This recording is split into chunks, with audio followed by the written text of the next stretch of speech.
We are concerned not merely with the technical problem of securing and maintaining peace, but also with the important task of education and enlightenment.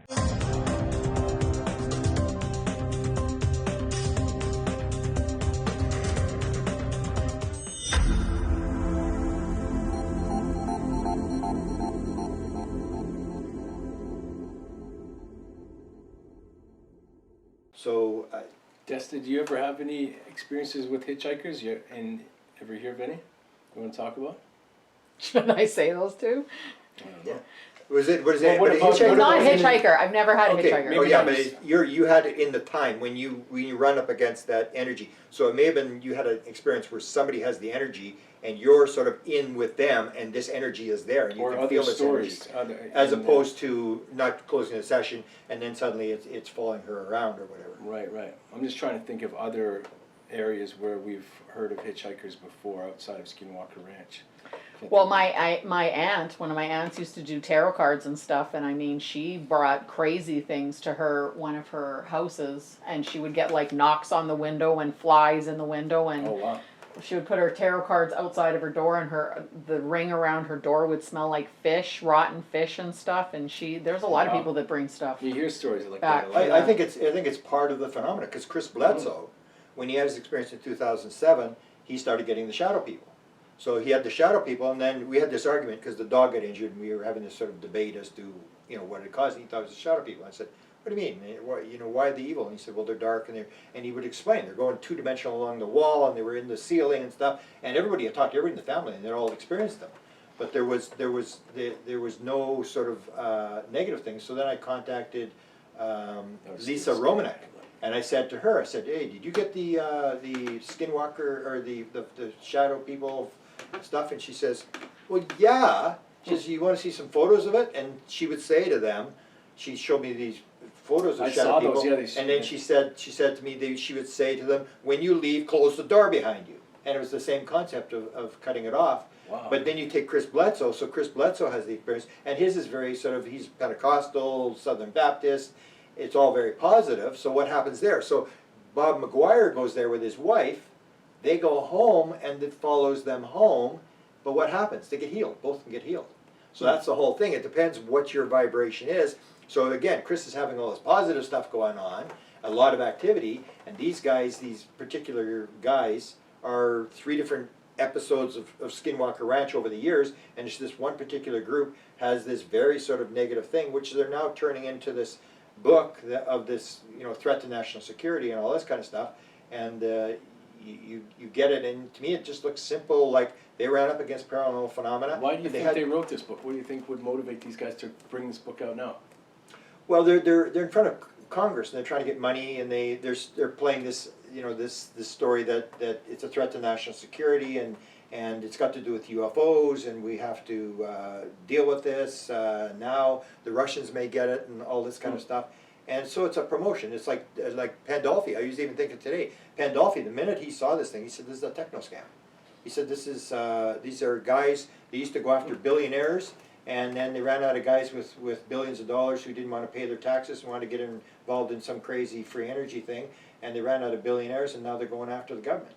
And that may be what it is. It's no different than selling anything else. So you say, I got a cure to cancer, or I've got some new development, I'm going to take you to Mars within 5 years or whatever, and everybody's selling something because there's all this money, and you make your proposals and stuff. So they're promoting this sort of thing. It's the way they're spinning it. So they had these experiences. All these experiences happen in Skinwalker Ranch, but it's the interpretation of what's actually going on, which comes to the question I may want to ask you, or both of you, is the whole idea of where does this negative energy comes from?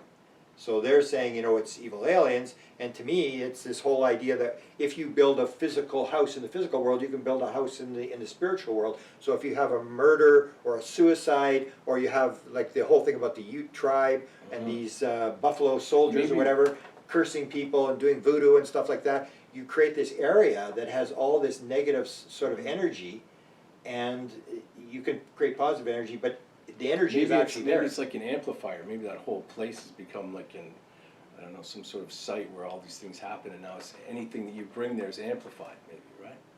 negative stuff is amplified because the ridge, the whole ridge of Skinwalker Ranch is that big kind of mountain that juts out, you know, and those are considered sacred sites in a lot of native Well, tribes. see, that's the point, is when you take a look at the Ute and all this sort of stuff, and you're talking about sacred sites, if you're the government, you know, secular religious guys, they're saying, bull, this is all nonsense, this religious stuff, there's curses and spirits, and it's all nonsense. And we gotta go to the point that, this stuff's for real.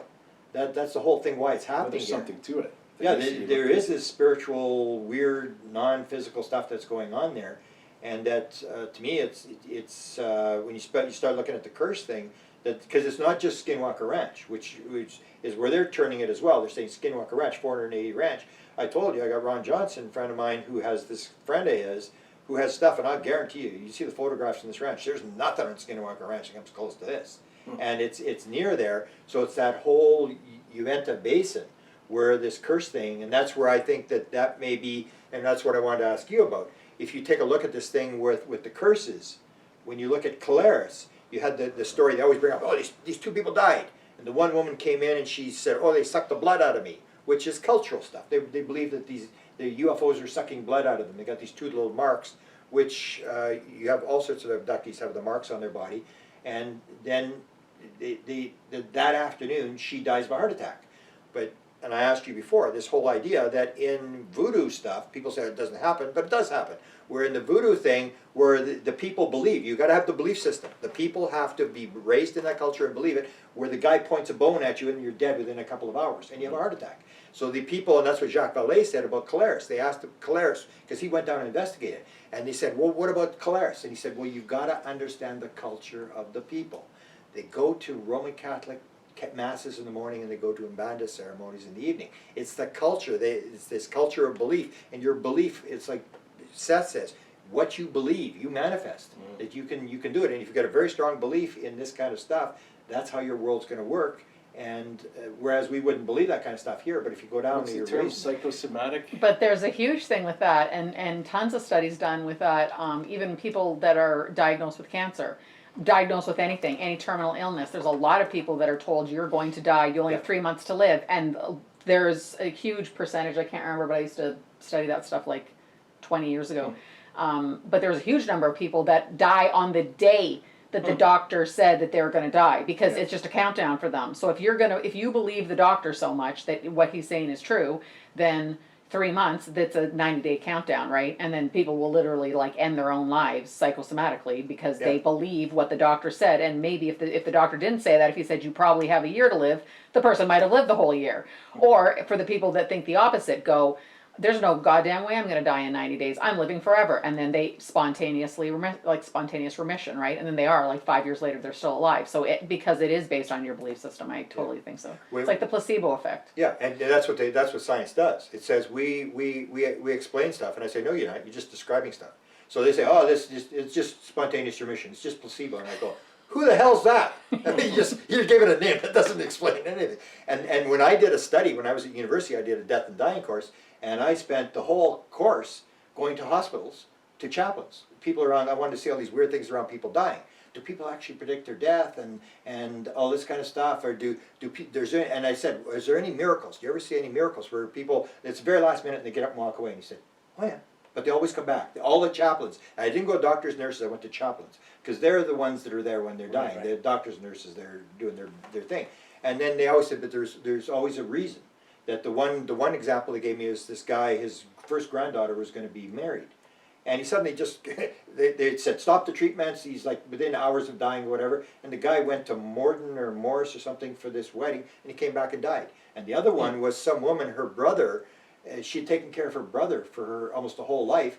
And the guy couldn't do anything. He couldn't cook. He couldn't do anything. And so she said, I've got to solve this. And she resurrected from the very last minute. She was within hours of dying. And she spent 2 years getting her brother all ready, putting him in an apartment, and teaching him all this sort of stuff and how to run money and stuff. And she came back to the hospital and died. And it's that whole idea that it's, in the end, I think it's all belief. You are your belief system. People don't believe that. They don't believe how much we are part of what, or like Seth says, what happens around you is your belief. You are creating what's happening around you. And people don't want to believe that. They believe there's this outside world and it's attacking us and we're victims and all this kind of stuff.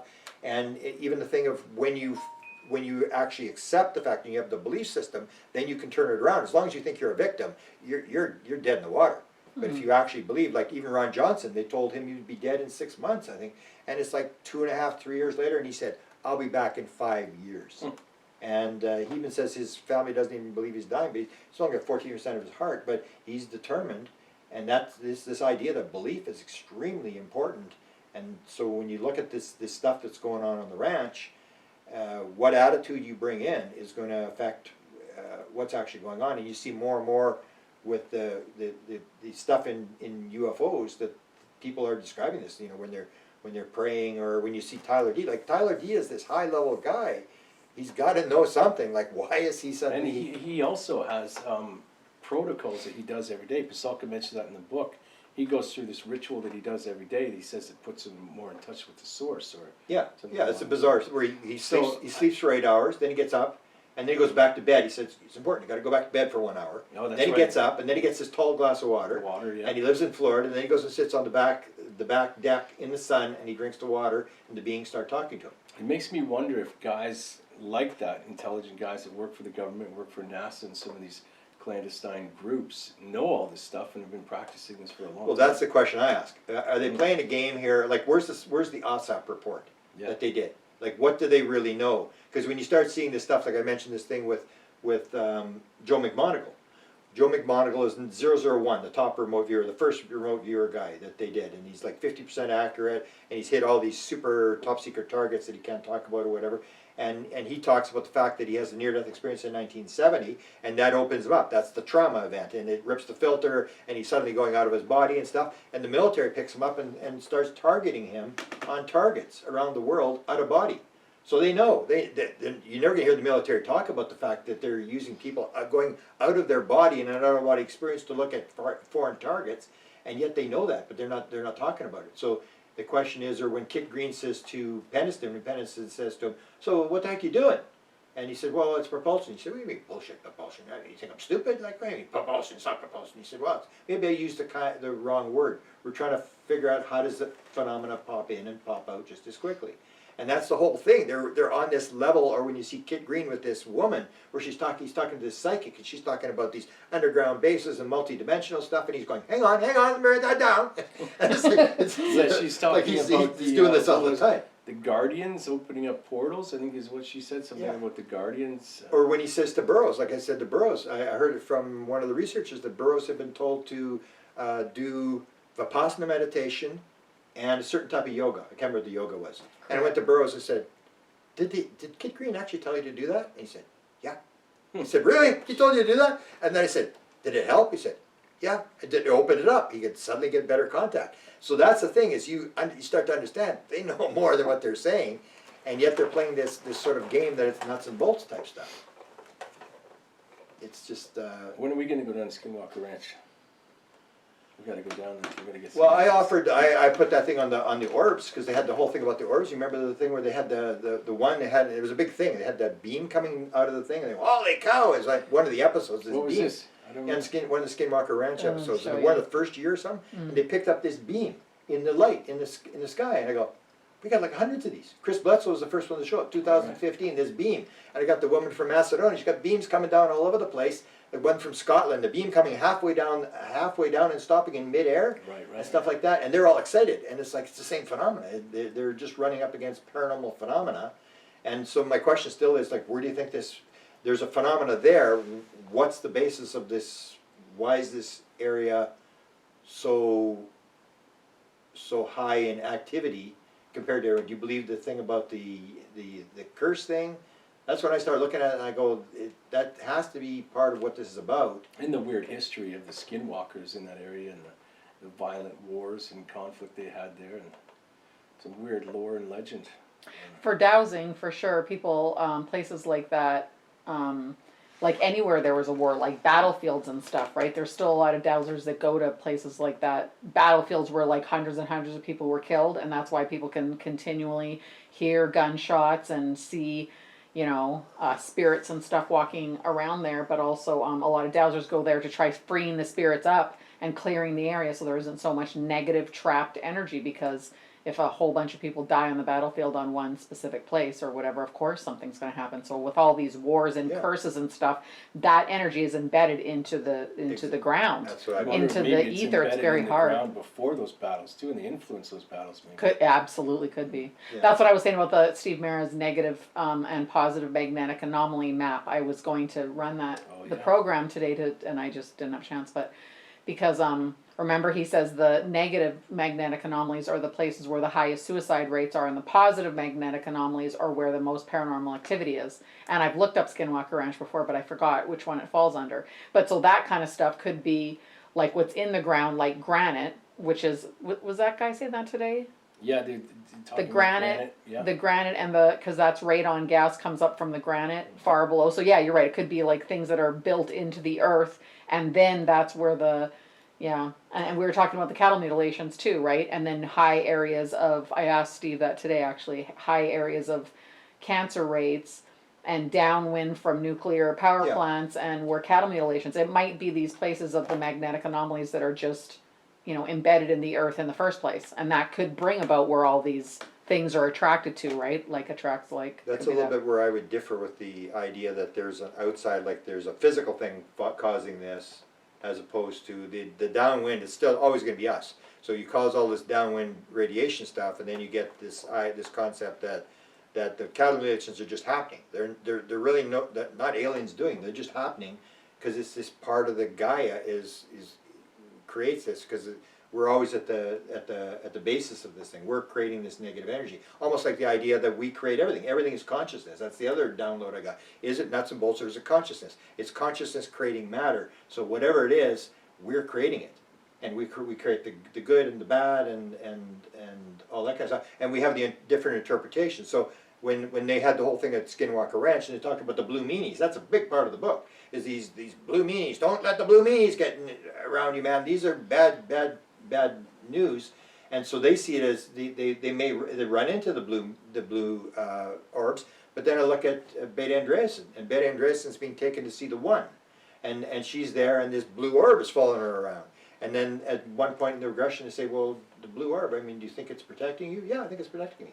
So she's in this same as Chris Bledsoe, this real religious Pentecostal view of things, and everything is positive to her, and everything is going great. And you have these two interpretations of blue orbs, that one says they're totally evil, and the other ones are saying they're good. And when I posted it, all sorts of people were saying, oh, I've had blue orbs all the time. They're the positive ones and stuff like that. And it comes down to this belief system that we are part of what's happening around us. We are the ones creating the world. The consciousness has got to be primary, that we're always behind this, and we build this world of negative and positive, and through